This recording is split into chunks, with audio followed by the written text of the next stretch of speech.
1 अगस्त से अमेरिका की तरफ से दुनिया के कुछ देशों पर भारी भरकम टैरिफ लागू हो जाएगा। इस भारी भरकम टैरिफ से बचने के लिए भारत और अमेरिका एक मिनी ट्रेड डील कर रहे हैं, लेकिन यह ट्रेड डील यानी व्यापार समझौता बीच में लटका हुआ दिख रहा है। दरअसल इस ट्रेड डील को करने के लिए भारत का एक डेलीगेशन अमेरिका गया हुआ था, लेकिन कई मीटिंग और बातचीत के दौर के बाद भी ट्रेड डील को लेकर दोनों देश किसी खास नतीजे पर नहीं पहुंच पाए हैं। वहीं भारतीय डेलीगेशन के भी वापस भारत लौट आने की खबरें हैं, लेकिन सवाल यह है कि क्या भारत और अमेरिका की ट्रेड डील बीच में ही रुक गई है? क्या भारत भी अब बाकी देशों की तरह भारी भरकम टैरिफ चुकाएगा या फिर अब भी कोई रास्ता बचा है? दरअसल कहा यह जा रहा है कि भले ही भारत के डेलीगेशन के भारत लौट आने की खबरें हों, लेकिन कुछ सेक्टर्स को लेकर बातचीत सफल नहीं हो पाई है,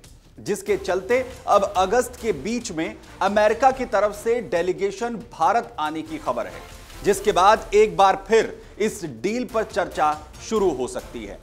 यानी अमेरिका की ओर से जो डेडलाइन दी गई थी वो पार होने के बाद भी दोनों देश चर्चा जारी रखेंगे, लेकिन यह साफ है कि टैरिफ की जो बढ़ी हुई दरें हैं उनका असर शुरू हो जाएगा और उसमें किसी भी तरह की राहत अमेरिका नहीं देगा।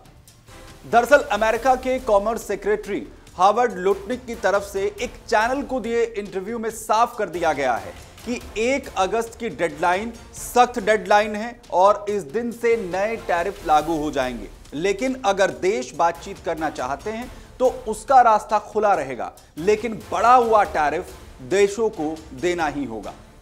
जाहिर है कि इस डेडलाइन को अमेरिका अब से पहले 2 दफा बढ़ा चुका है। पहले इसे 1 अप्रैल को लागू किया गया था, उसके बाद 90 दिन तक इसे टालकर 9 जुलाई किया गया और आखिर में अब 1 अगस्त को इसे लागू करने की बात अमेरिका की ओर से साफ कर दी गई है, जिसमें अमेरिका की तरफ से 26% तक टैरिफ लगाने की बात भारत पर कही गई है। लेकिन सवाल है कि जिस ट्रेड डील से भारत को राहत की उम्मीद थी वो आखिर कहां पर अटक गई है। दरअसल जानकारी के मुताबिक सबसे ज्यादा समस्या अटक रही है 2 क्षेत्रों को लेकर, जिसमें हिंदुस्तान की आबादी को सबसे ज्यादा रोजगार मिलता है, और ये 2 क्षेत्र हैं, पहला खेती और दूसरा ऑटोमोबाइल सेक्टर।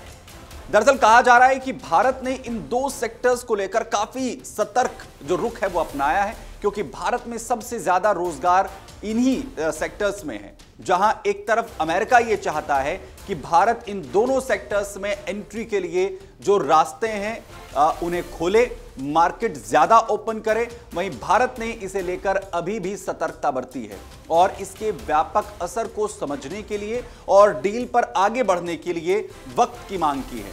रिपोर्ट में यह भी दावा है कि बातचीत के अगले सेशन को बढ़ाने के लिए ही जो अमेरिकी डेलीगेशन की टीम है वो भारत आएगी। वही भारत के लिए इस ट्रेड डील में यह भी चुनौती है कि कैसे वो अमेरिका के साथ अपने लेबर इंटेंसिव मार्केट के लिए जो बेहतर उपलब्ध अवसर करवा सकता है वो करवा पाए, यानी जिससे उसे बाकी दुनिया के देशों में भारतीय सामान और इन क्षेत्रों के प्रोडक्ट्स कंपिटिटिव प्राइस पर बेचने का मौका मिले, जिसके जरिए भारत इन सेक्टर्स की पहुंच पूरी दुनिया में बनाना चाहता है।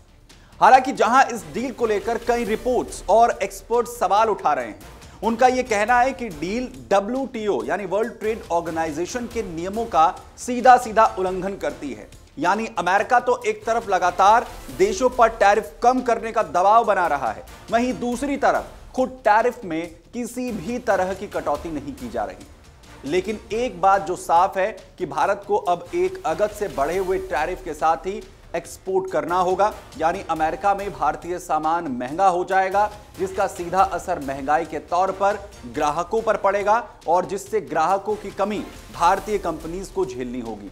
कुल मिलाकर अमेरिकी डेडलाइन बीतते ही भारत को एक तरफा टैरिफ देना पड़ सकता है, जिससे भारत पर अगस्त की शुरुआत से ही दबाव बढ़ता जाएगा। लेकिन सवाल वहीं का वहीं है कि इन हालातों में क्या भारत अमेरिका को खेती और ऑटोमोबाइल्स जैसे सेंसिटिव सेक्टर में रियायत देगा या भारत अमेरिका को इन सेक्टर में घुसने से रोकने में कामयाब हो जाएगा। जैसे ही अपडेट आएगा आपको बताएंगे। अगर आप ये वीडियो YouTube पर देख रहे हैं तो हमारे चैनल को सब्सक्राइब कर बेल आइकन दबाएं और Facebook पर देख रहे हैं तो हमारे पेज को लाइक करें।